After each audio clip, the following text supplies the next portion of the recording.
आज एक बार फिर से आपके सामने लेकर आ गए देश और दुनिया की 50 बड़ी खबरें, जिसमें सोना चांदी, राजनीति और देश के तमाम खबरों से जुड़े इस बुलेटिन में आपको विस्तार से जानकारी देंगे। आगे बढ़ने से पहले वीडियो को लाइक और चैनल को लाल बटन दबाकर सब्सक्राइब जरूर कर ले। वीडियो को अंत तक जरूर देखें। आप नेता अरविंद केजरीवाल के आज जंतर मंतर पर जनता की अदालत, बोले मुझे सीएम की कुर्सी की भूख नहीं। समाजवादी पार्टी अध्यक्ष अखिलेश यादव का बड़ा आरोप, कहा यूपी में जाति के आधार पर तैनात हो रहे एसडीएम और बीएलओ। पूर्व गवर्नर सत्यपाल मलिक ने महाराष्ट्र हरियाणा चुनाव में बीजेपी की हार का किया दावा, कहा महाराष्ट्र चुनाव के नतीजे भाजपा के ताबूत में आखिरी कील के रूप में करेंगे काम। शिवसेना यूबीडी सांसद संजय राउत का बड़ा दावा, पीएम नरेंद्र मोदी 75 साल की उम्र में अपना प्रधानमंत्री पद छोड़ देंगे। सेबी प्रमुख के खिलाफ जांच से लोकपाल का इनकार, कहा सेबी प्रमुख के खिलाफ जांच के लिए अकेले हिडनबर्ग रिपोर्ट पर्याप्त नहीं, अतिरिक्त सामग्री करे पेश। एनसीपी शरद चंद्र पवार के नेता सुप्रिया सुले की मांग, कहा सुप्रीम कोर्ट हमारी रहा, अजीत पवार वाली एनसीपी को भी दे नया चुनाव चिन्ह। हरियाणा के गुरुग्राम में बीजेपी को एक और झटका, जिला उपाध्यक्ष सीमा पाहूजा ने दिया इस्तीफा, निर्दलीय उम्मीदवार का करेंगी समर्थन। केंद्रीय मंत्री प्रताप राव जाधव ने किया बड़ा दावा, कहा मेरी 3 पीढ़ियों ने कभी नहीं भरा बिजली का बिल। मध्य प्रदेश के पूर्व मुख्यमंत्री कमलनाथ का बड़ा बयान, कहा देश में कानून व्यवस्था हो चुकी है खत्म। कानपुर में ट्रेन हादसा कराने की साजिश आई सामने, मालगाड़ी के आगे बट पर मिला गैस सिलेंडर। अमेरिका में कोर्ट बैठक में सम्मिलित हुए पीएम मोदी, जो बाइडेन बोले बना रहेगा कोड, यूएनएससी में भारत की परमानेंट सीट का किया समर्थन। अमेरिका संग भारत की मेगा ड्रोन डील, आकाश और समंदर का गार्जियन खरीदेगा भारत, कोलकाता में लगेगा सेमीकंडक्टर प्लांट। भारत की 297 बहुमूल्य कलाकृतियों को वापस करेगा अमेरिका, तस्करी के जरिए गए थे विदेश। श्रीलंका के राष्ट्र चुनाव में बड़ा उलटफेर, लेफ्ट दिशा नायके होंगे नए राष्ट्रपति, तीसरे नंबर पर पहुंच गए राष्ट्रपति रनिल विक्रमसिंघे। दुर्गा पूजा से पहले बांग्लादेश का बड़ा फैसला, हिल्सा निर्यात पर हटाया बैन, भारत को भेजेगा 3000 टन मछली। 2032 तक 10 लाख करोड़ डॉलर होगी भारत की जीडीपी, आईपी में अमेरिका, चीन, जर्मनी, जापान छूटेंगे पीछे, आईबीडी कैपिटल की रिपोर्ट में दावा। 3 साल में पहली बार एक दिन में सबसे ज्यादा खरीदारी, एफआई ने खरीदे 14,000 करोड़ के शेयर। 45 शतरंज ओलंपियाड में भारत ने जीता ऐतिहासिक स्वर्ण पदक, अमेरिका को दी मात। चेन्नई टेस्ट में भारत की धमाकेदार जीत, बांग्लादेश को 280 रनों से हराया। खतरों के खिलाड़ी 14 को मिला दूसरा फाइनलिस्ट, करणवीर मेहरा के बाद सालिन भनोट ने मारी बाजी। चुनावी मुद्दे को साइड में रखते हुए अगर आप देश में बढ़ते महंगाई, बढ़ते बेरोजगारी को देखते हैं तो आपके मन में क्या ख्याल आता है? क्या आपको लगता है जिस तरह से एग्जाम से पहले ही परीक्षा का पेपर लीक कर दिया जाता है, इस पर सरकार को सोचना चाहिए, एक बार फिर से सरकार बदलनी चाहिए? तो अपनी राय कमेंट में जरूर लिखिए। चलिए खबरों को जानते हैं विस्तार से। जनता की अदालत में दिल्ली के पूर्व मुख्यमंत्री अरविंद केजरीवाल ने बड़ा बयान दिया। अरविंद केजरीवाल ने बीजेपी पर बड़ा हमला करते हुए कहा, इन नेताओं को केस और मुकदमों का फर्क नहीं पड़ता, इनकी चमड़ी मोटी, हालांकि ऐसा नहीं है। मैं नेता नहीं हूँ, मेरी चमड़ी मोटी नहीं है, मुझे झूठे केस लगने से फर्क नहीं पड़ता, मुझे चोर और भ्रष्टाचारी कहा जाता है तो फर्क पड़ता है। मैं बहुत दुखी हूँ, इसलिए इस्तीफा दिया। मैंने अपने जीवन में केवल इज्जत और ईमानदारी कमाई, मेरे बैंक में कोई पैसा नहीं है। इन दिनों भाजपा का सदस्य अभियान चल रहा है। इस बीच उत्तराखंड में अब तक 7 लाख से अधिक नए सदस्य बीजेपी से जुड़ चुके हैं। इस अभियान के तहत बीजेपी ने 20 लाख से अधिक नए सदस्य बनाने का लक्ष्य निर्धारित किया है। इस बारे में बात करते हुए बीजेपी के प्रदेश अध्यक्ष महेंद्र भट्ट ने बताया कि पार्टी का उद्देश्य केवल संख्या बढ़ाना नहीं, बल्कि अच्छे और समर्पित कार्यकर्ताओं को पार्टी से जोड़ना है। तृणमूल कांग्रेस नेता ड्रेक ओब्रायन ने एक बार फिर से केंद्र सरकार पर हमला बोला। उन्होंने आरोप लगाया कि 18वीं लोकसभा के गठन का 100 दिन पूरे हो जाने के बाद भी संसदीय स्थायी समिति का गठन नहीं हो पाया। उन्होंने केंद्र सरकार पर तंज कसते हुए कहा कि संसद को अब अंधेरे कमरे के रूप में तब्दील किया जा रहा है। उत्तराखंड सरकार ने वन विभाग के दैनिक वेतन भोगी कर्मचारियों के लिए बड़ा फैसला लिया है। कैबिनेट की उपस्थित उप समितियों पर उनके मूल वेतन और महंगाई भत्ते पर निर्णय लेगी। इस प्रकरण में सुप्रीम कोर्ट में मामला विचाराधीन है। सुप्रीम कोर्ट ने इस मामले की सुनवाई 24 सितंबर को करने की बात कही। सरकार कोर्ट में विधायक राय और कैबिनेट उप समिति के गठन की जानकारी देगी।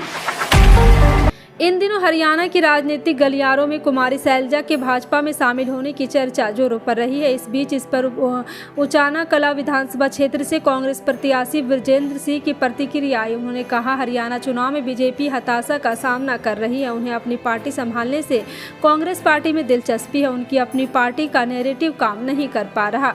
उनके पास अपने 10 साल के कार्यकाल में दिखाने के लिए कुछ नहीं है।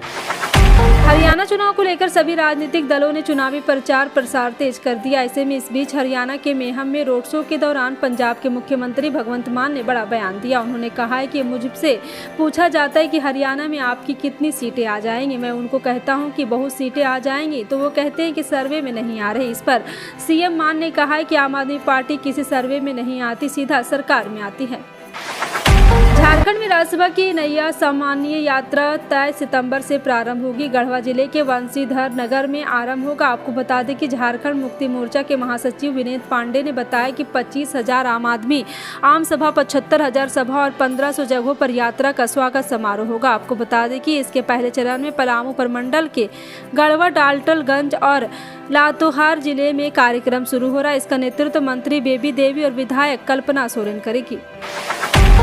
बिहार के हाजीपुर के कई इलाकों में बाढ़ से लोगों की परेशानी बढ़ गई है और कुछ इलाकों में स्थिति भयावह है। इसको लेकर केंद्रीय मंत्री और हाजीपुर के सांसद चिराग पासवान ने गंभीरता दिखाई। उन्होंने इस संबंध में सोशल मीडिया पर एक पोस्ट किया। उसमें उन्होंने लिखा है कि बाढ़ की स्थिति पर उनकी नजर बनी हुई है।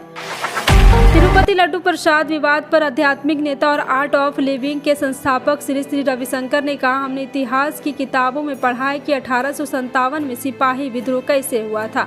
अब हम देखते हैं कि हिंदुओं की भावनाएं कैसी है। इस लड्डू से गहरा आघात पहुंचा है। यह कुछ ऐसा है जिसे माफ नहीं किया जा सकता। यह दुर्भाग्यपूर्ण है और यह इस प्रक्रिया में शामिल लोगों के लालच की प्रकाष्ठा है। इसलिए उनकी सभी संपत्तियों को कड़ी सजा देते हुए जब्त किया जाना चाहिए और उन्हें जेल में डाल दिया जाना चाहिए, जो भी इस प्रक्रिया से दूर से भी शामिल है। बंगाल के मुख्यमंत्री ममता बनर्जी ने राज्य में बाढ़ की स्थिति पर प्रधानमंत्री नरेंद्र मोदी को 3 दिनों के भीतर दूसरी बार पत्र लिखा, जिसमें आरोप लगाया है कि दामोदर घाटी निगम ने राज्य सरकार सलाह लिए बिना अपने बांधों में एक तरफा पानी छोड़ा, जिससे कई जिले जलमग्न हो गए। ममता ने दावा किया कि डीवीसी द्वारा एक तरफ पानी छोड़ने को परिणाम स्वरूप दक्षिण बंगाल के जिलों में बाढ़ से भयावह स्थिति उत्पन्न हो गई और व्यापक तबाही हुई है। आम आदमी पार्टी के वरिष्ठ नेता आतिशी ने आधिकारिक रूप से दिल्ली की नई मुख्यमंत्री का पदभार शनिवार को ग्रहण कर लिया। ऐसे में अब वो जल्द ही सिविल लाइंस स्थित मुख्यमंत्री आवास में शिफ्ट हो जाएंगे। इसे देखते हुए दिल्ली के पूर्व मुख्यमंत्री अरविंद केजरीवाल को अपना सरकारी आवास खाली करना होगा। हालांकि अभी यह तय नहीं है कि वह कब सीएम आवास खाली करेंगे और कहां शिफ्ट होंगे। पंजाब पुलिस ने हाई कोर्ट में दायर एक हल्फनामे में जानकारी दी है कि अमृतपाल और उसके साथ ही मुख्यमंत्री भगवंत मान की जान के लिए खतरा है। पुलिस ने अमृतपाल के कुछ वीडियो क्लिप का हवाला दिया। अमृतपाल वीडियो में यह कहते हुए दिखाई दे रहा है कि मान इस तरह से काम कर रहे हैं कि उनका भी वही हर्ष हो रहा जयंता सिका हुआ था। दिल्ली के मुख्यमंत्री पद से इस्तीफा देने के बाद अरविंद केजरीवाल का जंतर मंतर पर जनता की अदालत लगाएंगे। अरविंद केजरीवाल जनता का अदालत को संबोधित करेंगे। इस दौरान अरविंद केजरीवाल बड़ी घोषणा कर सकते हैं। वहीं आपको बता दें कि जनता की अदालत में आम आदमी पार्टी के राष्ट्रीय संयोजक अरविंद केजरीवाल अपनी बात रखेंगे। केजरीवाल ने इस्तीफा देते हुए कहा था कि वह जनता की अदालत में जाएंगे। इन दिनों चर्चा में चल रहा लड्डू विवाद थमने का नाम नहीं ले रहा। दरअसल तिरुमाला की पहाड़ियों पर स्थित श्री वेंकटेश्वर स्वामी मंदिर का प्रबंधन करने वाले डीटीडी ने एक पोस्ट जारी कर कहा, श्रीवीर लड्डू की देवता और पवित्रता अब वेदांग है। तो वहीं अभिनेता पवन कल्याण ने कहा वह लड्डुओं में पशुओं की चर्बी की मिलावट की वजह से भगवान वेंकटेश्वर को प्रसन्न करने के लिए 11 दिनों की तपस्या करेंगे। अमेरिका के डेलावेयर में आयोजित क्वाड शिखर सम्मेलन भारत, अमेरिका, जापान और ऑस्ट्रेलिया के राष्ट्राध्यक्ष शामिल हुए। इस दौरान प्रधानमंत्री मोदी समेत समूह के नेताओं ने बैठक के बाद एक संयुक्त घोषणा पत्र जारी किया। क्वाड नेताओं ने एक दूसरे से कहा है कि 4 सदस्य क्वाड अच्छाई के लिए एक ताकत है और पहले से कहीं अधिक रणनीतिक रूप से एकजुट है। वक्फ संशोधन विधेयक 2024 को लेकर चर्चा पूरे देश में हो रही है। ऐसे में इसे लेकर विभिन्न हितधारकों के साथ अनौपचारिक चर्चा के लिए संयुक्त संसदीय समिति के सदस्य 5 राज्यों का दौरा करने वाले हैं। यह राष्ट्रव्यापी चर्चा 1 अक्टूबर तक चलेगी, जिसकी शुरुआत 26 सितंबर को महाराष्ट्र की राजधानी मुंबई से होगी। महाराष्ट्र चुनाव को लेकर सभी राजनीतिक दलों ने तैयारियां तेज कर दी है और इस बीच मुख्यमंत्री एकनाथ शिंदे के जीवन पर आधारित एक मराठी नाटक और उनके मार्गदर्शक स्वर्गीय आनंद दीघ पर बनी फिल्म की एक कड़ी जल्द है रिलीज होने वाली। मराठा नाटकीय माला वहीं तारी साय जा और एकनाथ शिंदे संभाजी पितृपक्ष के बाद रिलीज होने की संभावना है, तो वहीं धर्मवीर मुकुट पोस्ट थाने 2 इस महीने 27 सितंबर को रिलीज होने वाली है। धर्मवीर के प्रीक्वेल मई 2022 में रिलीज किया गया था। भारत के बाजारों से छोटे नाटे लगातार गायब होते जा रहे हैं। 10 से 20 और 50 के नोटों की कमी के चलते शहर ही नहीं बल्कि ग्रामीण आबादी भी परेशान है। गरीबों पर सबसे ज़्यादा असर दिख रहा है इसका, और यह बात लोकसभा में कांग्रेस के विप मणिकर्ण टैगोर केंद्रीय वित्त मंत्री निर्मला सीतारमण को पत्र में लिखकर कही है।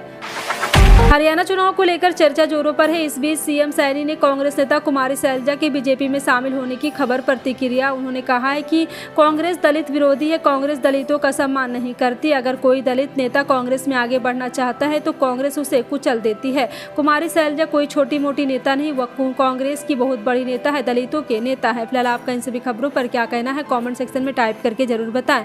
मिलते हैं अगली बड़ी खबर में, तब तक के लिए जय हिंद।